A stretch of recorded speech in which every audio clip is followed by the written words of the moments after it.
ಮನೆಯಲ್ಲಿ ಕೆಲವರು ಹೇಳ್ತಾರೆ ಅಕ್ವೇರಿಯಂ ಮೀನನ್ನ ಇಡೋದು ತುಂಬಾ ಒಳ್ಳೇದು ಅಂತ, ಇನ್ನ ಕೆಲವರು ಹೇಳ್ತಾರೆ ಇಡಬಾರ್ದು ಅಂತ. ಈ ಮತ್ಸ್ಯಶಾಸ್ತ್ರ ಅಥವಾ ಅಕ್ವೇರಿಯಂನ ಮನೇಲಿ ಇಡೋದ್ರ ಬಗ್ಗೆ ನೀವು ಏನು ಹೇಳ್ತೀರಾ? ನನ್ನ ಪ್ರಕಾರ ಎನಿಥಿಂಗ್ 4 ವಾಲ್ಸ್ ಅಲ್ಲಿ ಇಷ್ಟೇ ಜಾಗದಲ್ಲಿ ನೀನು ಇರು ಅಂದ್ರೆ ಒಂಥರ ಕ್ರೂರತ್ವ ಅಂತ ನನಗನ್ಸುತ್ತೆ. ನಾನು ಅದನ್ನ ಅಡ್ವೈಸ್ ಮಾಡಲ್ಲ. ಅದರ ಬದಲು ಫೌಂಟನ್ ಇಟ್ಕೋಬಹುದು. ಅಂದ್ರೆ ವಾಸ್ತುಶಾಸ್ತ್ರದ ನಂಬಿಕೆ ಪ್ರಕಾರ ಏನ್ ಮಾಡ್ತಾ ಇದೀವಿ ಅಂದ್ರೆ ಮೂವ್ಮೆಂಟ್ ಆಫ್ ವಾಟರ್ ಕ್ರಿಯೇಟ್ ಮಾಡಬೇಕು. It is known as streaming of water ಅಂತ.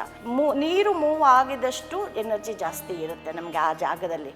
ಸೊ ಹಾಗಾಗಿ ನೀವು ಇಟ್ಟಿದ್ರೆ ಅಥವಾ ಇಡೋದಾದ್ರೆ ಅದನ್ನು ನಾರ್ತ್ ಮತ್ತು ನಾರ್ತ್ ಈಸ್ಟಲ್ಲಿ ಮಾತ್ರ ಇಡಬೇಕು. ಇನ್ನು ನಾರ್ತ್ ಅಂಡ್ ನಾರ್ತ್ ಈಸ್ಟಲ್ಲಿ ಇಟ್ಟಾಗ ಅದು ಪಾಸಿಟಿವ್ ಝೋನ್ಸ್ ಆಗಿದ್ರಿಂದ ಚಿಕ್ಕ ಸೆಟಪ್ ಇಡಬೇಕು. ಒಂದೊಂದು ಮನೇಲಿ ವಾಲೇ ಆಗ್ಬಿಟ್ಟಿರುತ್ತೆ. ಹೌದು, ಆ ರೀತಿ ಮಾಡಬಾರ್ದು. ಸೊ ಹಾಗಾಗಿ ಫಿಶ್ಶು ಇಡೋ ಅವಶ್ಯಕತೆ ಇಲ್ಲ. ಅದ್ರ ಬದಲು ಫೌಂಟನ್ ಥರ ಏನಾದರೂ ಈಗೆಲ್ಲ ಬರುತ್ತೆ ಆಟೋಮೇಟೆಡ್. ಸೊ ಮೂವ್ಮೆಂಟ್ ಕ್ರಿಯೇಟ್ ಮಾಡಿದ್ರೆ ಸಾಕು. ಆ ಥರ ಮಾಡ್ಕೋಬೋದು.